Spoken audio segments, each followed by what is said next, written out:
You're not just tracking rain, you're also tracking some severe risks. Some severe storms for parts of Oklahoma. We're looking at the southwest side and really southern side of the OKC metro. Here's a look at the radar right now. We're going to see those of you northern Oklahoma, you're dry. That boundary has already moved through. I'm not expecting any storms to develop there in the immediate future over the next few hours. I'm really just watching this area across central Oklahoma where the boundary set up. And then eventually these storms are going to dive down towards the southeast and really towards southern Oklahoma. But we're still in that phase where storms are still developing. They're still peaking in intensity. So this is just the beginning of that severe risk as we go throughout the rest of this evening. We do have a couple severe storms. This is again going to be on the southwest side of the metro, Oklahoma City here, El Reno right here. So these storms are moving away from El Reno, but moving towards I-44, Chickasha, and then also going to be moving eventually towards Goldsby, Slaughterville, Lexington, Wayne. You get the idea here, closer towards I-35. We do have one severe thunderstorm warning that really encompasses a good portion of this storm. You could see from Pecasset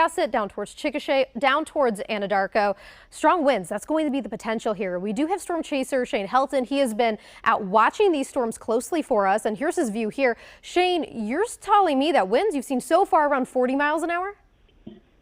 Yeah, we saw some winds that were around 40 probably, and we've seen heavy rain, and we really haven't seen any rotation or anything like that.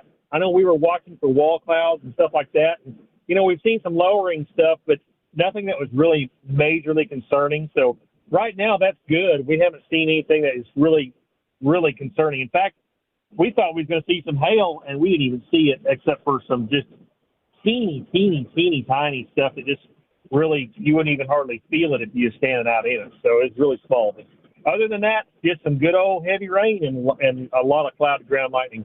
Back to you, Sabrina.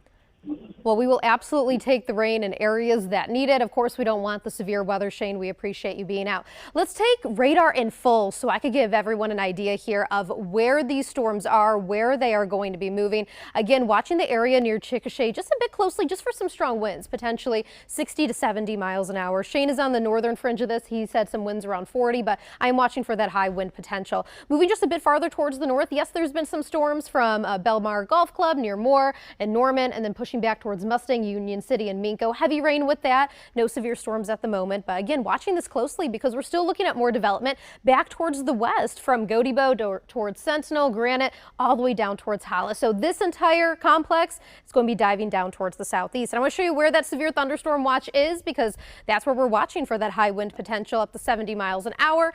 This severe thunderstorm watch goes until midnight as these storms dive down towards the south. Here's the risk here, slight risk, level 2 on the scale of 1 to 5. Again, winds up to 70 miles an hour, could see some ping pong ball sized hail.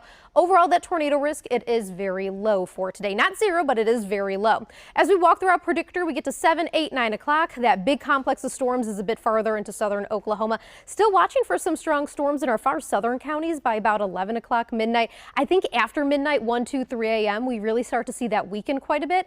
In the morning hours, I'm watching for more heavy rain to push into western Oklahoma, and I'm going to be watching closely to see if this could even push farther into the OKC metro.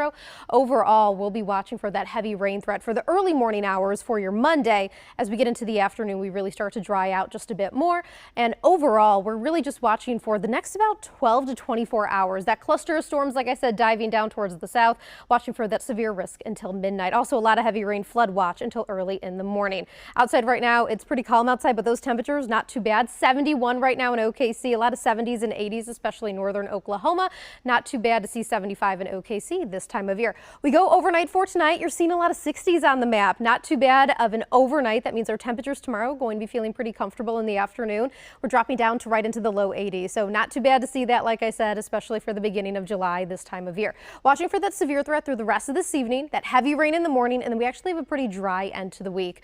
That rain chance into Tuesday, that's going to be from post-tropical storm here, Beryl, as we see in eastern Oklahoma, some rain chances there. Then we start to see some of that rain clear out towards Wednesday, Thursday, Friday as those temperatures climb.